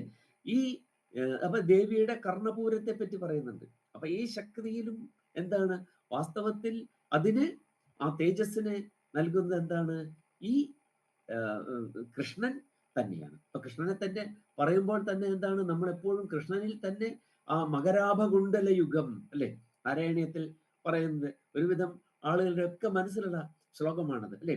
സൂര്യസ്പർദ്ധി കിരീടം ഊർധ്വത്തിലൊക്കെ എന്തൊരു പ്രൗഢമായ, അല്ലെ? ഒന്ന് ആലോചിച്ച് നോക്കിയാൽ ആ രൂപത്തെ അങ്ങ് മനസ്സിൽ കണ്ടുകൊണ്ട് ചൊല്ലിയാൽ, ഒറ്റ പ്രാവശ്യം ചൊല്ലിയാൽ മതി, അത് മനസ്സിൽ നിന്ന് പോകില്ല എന്നുള്ളതാണ്. സൂര്യസ്പർദ്ധി കിരീടം ഊർധ്വതിലക പ്രോദ്ഭാസി ഫാലാന്തരം കാരുണ്യാകുല നേത്രം. അല്ല, അപ്പോഴും നേത്രം എങ്ങനെയാണ്? കാരുണ്യാകുല നേത്രം ആർദ്രഹസിതോല്ലാസ സുനാസാപുടം ഗണ്ഡോദ്യൻ മകരാഭകുണ്ടലയുഗം. ഈ കുണ്ടലത്തെയാണ് ഇവിടെ പറയുന്നത്. ഗണ്ഡത്തിൽ ഉദ്യത്തായിരിക്കുന്ന മകരാഭകുണ്ടലയുഗം, മകരത്തിന്റെ ആകൃതിയിൽ ഗണ്ഡത്തിൽ പരിലസിക്കുന്നതായ ആ കുണ്ടലം. ആ കുണ്ടലം തന്നെയാണ് എവിടെ പറഞ്ഞത്? ഈ കുണ്ടലിനി ശക്തി ഉയർന്നു പോകുമ്പോൾ നമ്മളിൽ ഭാസിക്കുന്നതായ ആ കുണ്ടലം അതാണ്. ഗണ്ഡോദ്യൻ മകരാഭകുണ്ടലയുഗം കണ്ടോജ്വല കൗസ്തുഭം. കണ്ടത്തിൽ എന്താണ്? ഉജ്ജ്വലിക്കുന്നതായ കൗസ്തുഭമുണ്ട്. ഇങ്ങനെയുള്ള യദ്രൂപം വനമാല്യഹാര പടല ശ്രീവത്സ ദീപ്രം ഭജേ. ശ്രീവത്സം കൊണ്ട് ദീപ്രമായിരിക്കുന്ന ആ രൂപത്തെ ഞാൻ ഭജിക്കുന്നു എന്ന് പറയുമ്പോൾ അതെന്താണ്? ആ രൂപം തന്നെയാണ് എന്താണ്? ഈ കുണ്ടലിനി ശക്തി ഉയർന്നു പോകുമ്പോൾ ഓരോ മുകുളത്തിലും ഓരോ മുളയിലും എത്തുമ്പോൾ നമ്മൾ സവിശേഷമായി പ്രകാശിക്കുന്നത് അതാണ്. അത് എന്താണ്? എന്നിട്ട് ആജ്ഞാചക്രത്തിലെത്തുമ്പോൾ എന്താണ്? അവിടെ ഈ ധ്യാനത്തിന്റെ അഥവാ നമ്മൾ ചെയ്യുന്ന പൂജാവിധിയുടെ ഒരു തത്വം കൂടെ അവിടെ പറയുന്നുണ്ട്. ആ സമയവിധി നമ്മൾ മുമ്പ് പറഞ്ഞിട്ടുണ്ട്, സമയാചാരം എന്ന് നമ്മൾ പറഞ്ഞിട്ടുണ്ട്. ആ സമയാചാരത്തിലും എന്താണ്, ഈ കുണ്ടലിനി ശക്തി ആജ്ഞാചക്രത്തിൽ എത്തുമ്പോൾ ആ രൂപം പൂർണ്ണമായും മനസ്സിൽ അങ്ങോട്ട് തെളിയുമെന്ന്. അത് അല്പസമയത്തേക്ക് അതുള്ളൂ. അതെന്താണ്, മുഹൂർത്തമാണ് അത്. അതിൽ അങ്ങനെ നിൽക്കാൻ, സ്ഥിരമായി നിൽക്കാൻ കഴിയില്ല. നമ്മൾ സമാധി പറയാറില്ലേ? ഏതിലാണ് സമാധി നമ്മൾ പറയുന്നത്? അഷ്ടാംഗ യോഗത്തിൽ നമ്മൾ സമാധിയെ പറ്റി പറയാറുണ്ട്. ആ സമാധിയിൽ തന്നെ നമുക്ക് നിൽക്കാൻ പറ്റുന്നില്ല. അങ്ങനെ നിന്നാൽ എന്താണ്, നമ്മൾ ലോകബന്ധമില്ലാത്തവരായി അങ്ങോട്ട് പോകും. അത് ഏറ്റവും അവസാനത്തിൽ മാത്രമേ അങ്ങനെ സാധിക്കുകയുള്ളൂ. അപ്പോൾ ഈ പൂജാവിധിയിൽ തന്നെ തെളിഞ്ഞു വരുന്ന ആ രൂപത്തെയാണ് അവിടെ യഥാർത്ഥത്തിൽ പറഞ്ഞിരിക്കുന്നത്, അല്ലേ? പിന്നെ ദേവിയിലും ഈ രൂപം നമ്മൾ കാണുന്നുണ്ട്. ഇവിടെ നമ്മളിപ്പോ എന്താണ്, നമ്മൾ നാരായണീയത്തിലെ ശ്ലോകം നമ്മൾ എടുത്തു പറഞ്ഞു, സൂര്യസ്പർദ്ധി കിരീടം എന്നുള്ളതിൽ. ദേവിക്കും ഇങ്ങനെ പറഞ്ഞിട്ടുണ്ട്. എന്താണ്, ആ കുണ്ടലത്തെ പറയുന്നുണ്ട്. എന്താണ്, കദംബ മഞ്ജരി ക്ലിപ്ത കർണപൂര മനോഹര താടങ്ക യുഗളീഭൂത തപനോടുപമണ്ഡല, അല്ലേ? ആ ഏതാണ്, നമ്മൾ ദേവിയെ സ്തുതിക്കുന്ന സമയത്ത് ലളിതാ സഹസ്രനാമത്തിൽ കുട്ടികളെ പഠിപ്പിക്കേണ്ട ഒരു കൃതിയാണ് കേട്ടോ. ലളിതാ സഹസ്രനാമം കുട്ടികളെ ചെറുപ്പത്തിലെ പഠിപ്പിക്കേണ്ട ഒരു കൃതിയാണ്. അതായത് നല്ല ഭാവനയെ ഉണർത്താൻ കഴിവുള്ള ഒരു ഒരു കീർത്തനമാണ് ശരിക്ക് ഈ ലളിത സഹസ്രനാമം. വെറുതെ 1000 പേര് എന്നുള്ളതല്ല, അതിന് വളരെ മനോഹരമാണ് അതിലെ കൽപ്പനകൾ, അല്ലേ? ആ വക്ത്രലക്ഷ്മി പരീവാഹ ചലൻ മീനാഭലോചന, ശരിക്കും അവിടെ കവിത്വം നിറഞ്ഞു തുളുമ്പാണ്. വക്ത്രലക്ഷ്മി, ആ മുഖകാന്തിയാകുന്ന അതിന്റെ പരീവാഹം, വക്ത്രലക്ഷ്മി പരീവാഹ ചലൻ മീനാഭലോചന, അതിൽ ചലിക്കുന്ന മീനങ്ങളെ പോലെയുള്ള കണ്ണുകളോട് കൂടി ഭാവനയെ അങ്ങോട്ട് ഉണരല്ലേ കുട്ടികളെ ഉണർത്തിയ. കുട്ടികളെ പഠിപ്പിക്കേണ്ട ഒരു ശ്ലോകം വേണ്ടി ഞാൻ കുട്ടികളെ പഠിപ്പിക്കാൻ എന്ത് പഠിപ്പിക്കണം എന്ന് ചോദിച്ചാൽ ഞാൻ പറയാം ലളിതാ സഹസ്രനാമം പഠിപ്പിക്കുക എന്നാണ് പറയാ, കുട്ടികളുടെ ആ ഭാവന ഉണരുന്നതിന് വേണ്ടിയിട്ട്. അപ്പൊ താടങ്കയുകളീ ഭൂത തപനോടുപമണ്ഡല, 2 താടങ്കങ്ങളായിട്ട്, അല്ലെ? താടങ്കയുകൾ 2 കുണ്ടലങ്ങളായി പരിലസിക്കുന്ന അതെന്താണ്, അത് തപനനും പിന്നെ എന്താണ്, ഒന്ന് ചന്ദ്രനും, ഒന്ന് സൂര്യനും ഒന്ന് ചന്ദ്രനും. എന്നാ പിന്നെ എന്തുകൊണ്ട് ആ പ്രതാപത്തോടു കൂടിയ സൂര്യനെ പറഞ്ഞില്ല? എന്തുകൊണ്ടാണ് ചന്ദ്രനെ തന്നെ പറഞ്ഞത്? അവിടെയാണ് ഭക്തന്മാർക്ക് എപ്പോഴും വേണ്ടത് എന്താണ്, ഒരു ശീതളിമയാണ് വേണ്ടത്. ഇങ്ങനെ ഉജ്ജ്വലമായ ഒരു ഭാവമുണ്ടെങ്കിലും എന്താണ്, അതിൻ്റെ ഏറ്റവും മൃദുലമായ ആ ഭാവമാണ് ഭക്തർക്ക് മുമ്പിൽ പ്രകാശിതമായിരിക്കുന്നത്. ഒരമ്മയും അങ്ങനെ തന്നെയല്ലേ? അമ്മയിൽ എന്തുണ്ട്? അമ്മയിൽ ദുർഗയുണ്ട്, പിന്നെ എന്താണ്, അന്നപൂർണേശ്വരിയുണ്ട്. ഇതൊക്കെ ഉണ്ടെങ്കിലും അമ്മ എന്താണ്, ഏറ്റവും ശൈത്യമാർന്ന ശീതളിമയാർന്ന ഭാവത്തോടു കൂടിയിട്ടാണ് ആരെ സമീപിക്കുന്നത്? കുഞ്ഞുങ്ങളെ സമീപിക്കുന്നത്. കുറുമ്പ് കാണിച്ചാൽ ദുർഗയായിട്ട് മാറും എന്ന് മാത്രമേ ഉള്ളൂ. അല്ലെങ്കിൽ എന്താണ്, എപ്പോഴും സൗമ്യമായ ഭാവത്തിലാണ്. അതുകൊണ്ടാണ് ഈ ചന്ദ്രികയെ തന്നെ ഇവിടെ പ്രകാശിക്കുന്നതായി പറഞ്ഞിരിക്കുന്നത് എന്നർത്ഥം. അപ്പൊ ഇങ്ങനെ ഇതിന്റെ ആരാധനയുടെ ആരംഭത്തിൽ തന്നെ എന്തായിരിക്കുകയാണ്, അത് ആ പ്രകാശം ഉണർന്ന് ഓരോ ചക്രത്തിലും എത്തി അതിൻ്റെ പൂർണ്ണതയിലേക്ക് എത്തുന്നത് വരെയുള്ള രൂപം, ആ ചൈതന്യം മുഴുവൻ പ്രദാനം ചെയ്യുന്ന ആരാണ്? ഈ ഗുരുവായിരിക്കുന്ന സർവസന്ദേഹഹാരിയായിട്ടുള്ള ദ്വാപരങ്ങളിൽ എന്താണ്, ലക്ഷ്യത്തെ നിർണയം ചെയ്യുന്നതിന് പറ്റിയ പരമ ആചാര്യനായി വർത്തിക്കുന്ന ആ ഗുരു. അദ്ദേഹം എവിടെയാണ്? അർജുനനെ കർമ്മോന്മുഖനാക്കി തീർത്തു. നീ നിന്റെ കർമ്മം അനുഷ്ഠിക്കുക. നീ ക്ഷത്രിയനായിരിക്കുന്നത് ക്ഷതങ്ങളിൽ നിന്ന് ത്രാണം ചെയ്യുന്നതിനാണ്. അതുകൊണ്ട് നീ ഈ ധർമ്മ്യമായ സംഗ്രാമം ചെയ്തില്ലെങ്കിൽ പിന്നെ നീ എന്തിനാണ് ക്ഷത്രിയൻ എന്ന് പറഞ്ഞ് ഇരിക്കുന്നത്. ഓരോ സ്ഥാനത്തും അയാൾ എന്ത് ചെയ്യണം? അയാളുടെ കർമ്മമാണ് അയാൾ ചെയ്തത്. അപ്പുറത്ത് എന്താണ് അത് നോക്കാൻ അവിടെ വേറെ ആളുകളുണ്ട്, അല്ലേ? ഞാൻ തന്നെ സർവേശ്വരനാണ് എന്ന് ഭാവിച്ചാലാണ് ഞാൻ എൻ്റെ കർമ്മം ചെയ്യുമ്പോൾ അപ്പുറത്തെ സ്ഥിതി എന്താണെന്ന് ഞാൻ ആലോചിക്കുന്നത്. അത് വേണ്ട. നീ എന്താണ്, അതിനാണ് നിന്നെ നിയോഗിച്ചിട്ടുള്ളത്. നിന്റെ കർമ്മം നീ അനുഷ്ഠിക്കുക എന്ന് പറഞ്ഞ് അർജുനനെ എന്താക്കി തീർത്തു? തൻ്റെ കർമ്മത്തിൽ. അതാണ് ഗുരുവിന്റെ മറ്റെന്താണ്? അന്ധകാരമാണ്. അത് നീ നോക്കണ്ട. നീ എന്ത് ചെയ്യുക? നീ രക്ഷപ്പെടുത്തുക. നിന്റെ കർമ്മം ജനങ്ങളെ രക്ഷിക്കുക, അല്ലേ? ക്ഷതാത് ത്രായതേ ഇത് ക്ഷത്രിയ. ബാക്കി കാര്യങ്ങളൊക്കെ നോക്കാൻ അവിടെ ആളുണ്ട്. അതിനാണ് ഏകോഹം ബഹുസ്യാം, ഒന്നായ ഞാൻ പലതായിരിക്കുന്നത് അതിനു വേണ്ടിയിട്ടാണ്. അല്ലെങ്കിൽ എനിക്ക് ഒന്ന് തന്നെ ആയിരുന്നാൽ പോരെ. പലതായിരിക്കുന്നത് അതിനു വേണ്ടിയിട്ടാണ്. കർമ്മങ്ങൾ പലതാണ്, അതിനു വേണ്ടിയിട്ടാണ് എന്ന് പറഞ്ഞ ആ പരമ ആചാര്യൻ നമ്മളെ രക്ഷിക്കുമാറാകട്ടെ. പാർത്ഥസാരഥി നമുക്കും സാരഥിയായിരിക്കട്ടെ. നമ്മുടെ ലക്ഷ്യത്തിലേക്ക് നമ്മളെ നയിക്കുന്നതിന് നമ്മുടെ തേരിന്റെ, നമ്മുടെ ശരീരം അല്ലെ, ഇതം ശരീരം കൗന്ദേയ ക്ഷേത്രമിത്യഭിധീയതേ. ഇത് തന്നെയാണ് എന്തും, ഇത് തന്നെയാണ് യഥാർത്ഥത്തിൽ രഥവും. ആത്മാനം രഥിനം വിദ്ധി. ശരീരം രഥമേവത്തു. ആ രഥത്തെ അദ്ദേഹം തന്നെ നയിക്കട്ടെ എന്ന് ഇതിന്റെ അർത്ഥം. യത്തേജോ ബ്രഹ്മനാഡ്യുദ്ഗത ഭുജഗവധൂ ചാലനാക്ഷിപ്ത സോമാസിക്തം സംഭാവ്യതസ്മത് ശുതിത ഹൃദയ നാളീല സത്കർണികായാം ശബ്ന പുഷ്ണാത് കൃഷ്ണ സകല ഭുവന ലാവണ്യ കാണ്ഡൈക പണ്യസ്ഥാന ശ്വേതാശ്വസാരത്യഭിത പരഗുരു സോയമാറന്മുളേശ. സമയം എന്തായാലും എനിക്കിവിടെ കാണാനില്ല, എൻ്റെ കമ്പ്യൂട്ടറിൽ ഇപ്പോ സമയം കാണിക്കുന്നില്ല.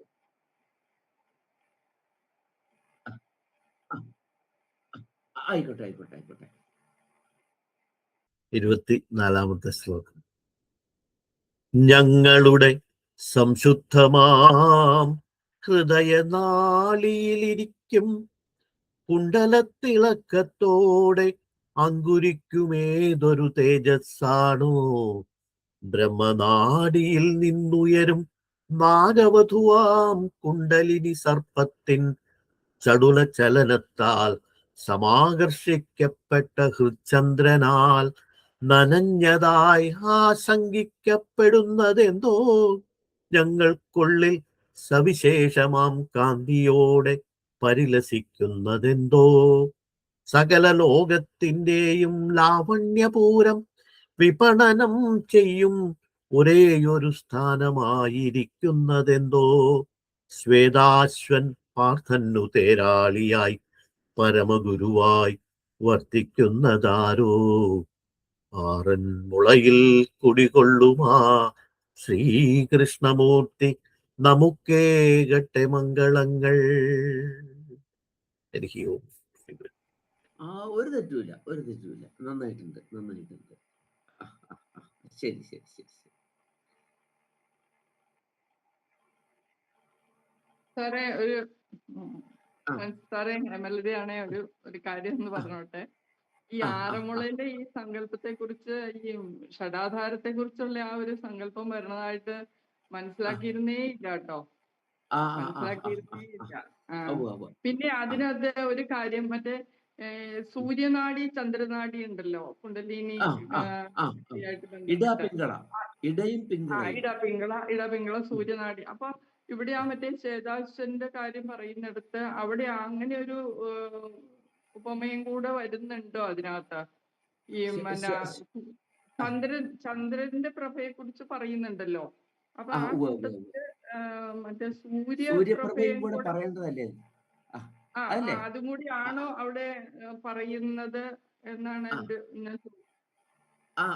അവിടെ എന്താന്ന് വെച്ചാല്, അവിടെ ചന്ദ്രപ്രഭ സൂര്യപ്രഭ എന്ന് പറയുമ്പോ അതിനൊരു ഉഗ്രത്വം ഉണ്ടല്ലോ, ഉഗ്രത്വമുണ്ട്. അപ്പൊ അവിടെ ഒരു ശീതളിമയാണ് എപ്പോഴും ഇങ്ങനെ പറഞ്ഞുകൊണ്ടിരിക്കുന്നത് അല്ലേ? നേരത്തെ ശ്ലോകത്തിൽ പറഞ്ഞില്ലേ, ഒരു സൂര്യനെ പോലെ ചന്ദ്രനെ പോലെയും, അതുപോലെ ചന്ദനം, കുങ്കുമം, ഇതൊക്കെ എന്താണ്? ശൈത്യമാണ്. എപ്പോഴും നമ്മളെപ്പോഴും ദേവസന്നിധി ചെല്ലുമ്പോ എന്താണ്? തപ്ത അന്തരംഗരായിട്ടാണ് മിക്കവാറും ചെല്ലുക. നമുക്ക് നമ്മുടേതായിട്ടുള്ള ആവലാതികളൊക്കെ. അപ്പൊ നമുക്ക് ഈ ശൈത്യം പ്രദാനം ചെയ്യുന്നു എന്നൊരർത്ഥം നൽകുന്നതിന് വേണ്ടിയിട്ടാണ് ആ ചന്ദ്രപ്രഭയായിട്ട് തന്നെ അത് പറഞ്ഞിരിക്കുന്നത്, നമ്മുടെ കണ്ണിന് കുളിർമയേകുന്നതായിട്ട് പറയുന്നത്. അതുകൊണ്ടാണ് ഞാൻ ചോദിച്ചത്, ഭഗവാൻ അവിടെ കൃഷ്ണനെ സൂര്യപ്രഭയായിട്ടും കൂടെ സങ്കല്പിക്കുന്നുണ്ടോ എന്നാണ് എൻ്റെ ഒരു സംശയം ഞാൻ ചോദിച്ചത്. സൂര്യചന്ദ്രന്മാരെ പോലെ, അതായത് ഭഗവാൻ സൂര്യനും മറ്റേ അർജുനൻ ചന്ദ്രനും ആയിട്ടും കൂടെ വിഭജിക്കുന്നുണ്ടോ എന്നാണ് ഞാനൊരു അങ്ങനെ നമുക്ക് വേണമെങ്കിൽ അതങ്ങനെ വ്യാഖ്യാനിക്കാം. അതാണ് വ്യാഖ്യാനതോ വിശേഷ പ്രതിപത്തി നഹി സന്ദേഹാത് അലക്ഷണം എന്നാണ് പറഞ്ഞത്. വ്യാഖ്യാനതോ വിശേഷ പ്രതിപത്തി, വ്യാഖ്യാനം കൊണ്ടാണ് സവിശേഷമായ പ്രതീതി ഉണ്ടാകുന്നത്. നഹി സന്ദേഹാത് അലക്ഷണം, സന്ദേഹമുണ്ടായി എന്നുള്ളത് കൊണ്ടൊന്നും എന്തായിത്തീരുന്നില്ല, ലക്ഷണം കെട്ടതായി പോകുന്നില്ല. അങ്ങനെ നമുക്ക് വ്യാഖ്യാനിക്കാം, അതിന് തെറ്റൊന്നുമില്ല. ചന്ദ്രന്, കാരണം ചന്ദ്രന് വെളിച്ചം നൽകുന്ന ആരാണ്? സൂര്യനാണ് അല്ലെ? ചന്ദ്രനിലും സൂര്യന്റെ വെളിച്ചം തന്നെയല്ലേ ചന്ദ്രനിലൂടെയും നമുക്ക് ശീതരശ്മിയായിട്ട് വരുന്നത്. ചന്ദ്രന്റെ, സൂര്യന്റെ തന്നെ വെളിച്ചം. അതുകൊണ്ട് അങ്ങനെ പറയുന്നതിൽ യാതൊരു അനൗചിത്യവുമില്ല, അങ്ങനെ പറയുന്നതിൽ തെറ്റൊന്നുമില്ല.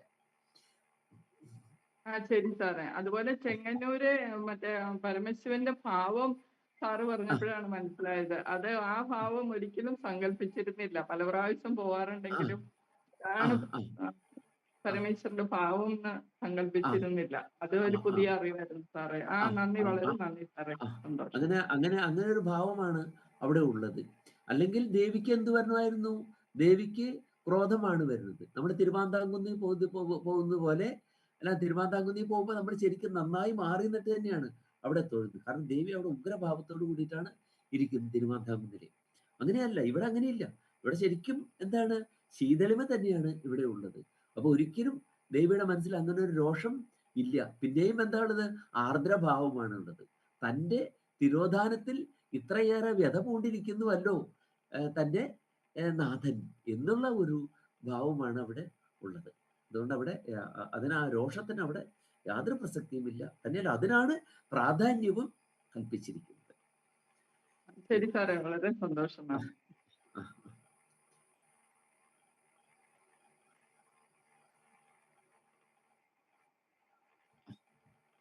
ഓം വിദ്യാധിരാജായ നമഃ.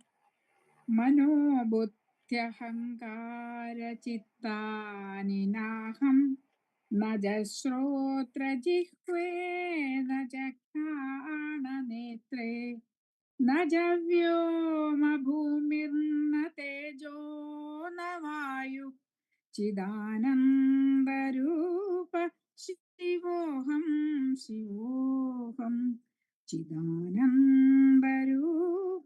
ശിവോഹം ശിവോഹം ന ച പ്രാണസഞ്ജോ ന വൈ പഞ്ചവായു ന വാ സപ്തധാതുർന വാ പഞ്ചകോശ ന വാക്പാണിപാദം ന ചോപസ്തപായു ചിദാനന്ദരൂപ ശിവോഹം ശിവോഹം ചിദാനന്ദരൂപ ശിവോഹം ശിവോഹം ന മേ ദ്വേഷരാഗൗ ന മേ ലോഭമോഹൗ മദോ നൈവ മേനൈവ മാത്സര്യഭാവ ന ധർമ്മോ ന ചാർത്ഥോ ന കാമോ ന മോക്ഷ ചിദാനന്ദരൂപ ശിവോഹം ശിവോഹം ചിദാനന്ദരൂപ ശിവോഹം ശിവോഹം ന പുണ്യം ന പാപം ന സൗഖ്യം ന ദുഃഖം ന മന്ത്രോ ന തീർത്ഥം ന വേദാ ന യജ്ഞ അഹം ഭോജനം നൈവ ഭോജ്യം ന ഭോക്ത ചിദാനന്ദരൂപ ശിവോഹം ശിവോഹം ചിദാനന്ദരൂപ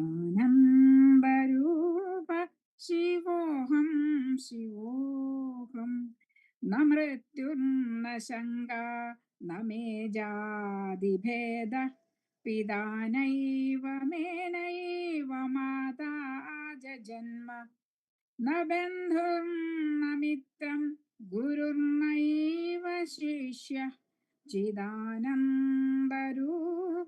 ശിവോഹം ശിവോഹം ചിദാനന്ദരൂപ ശിവോഹം ശിവോഹം അഹം നിർവികൽപോ നിരാകാരരൂപോ വിഭുത്വാച്ച സർവത്ര സർവേന്ദ്രിയാണാം ന ചാസംഗതം നൈവ മുക്തിർന മേയ ചിദാനന്ദരൂപ ശിവോഹം ശിവോഹം ചിദാനന്ദരൂപ ശിവോഹം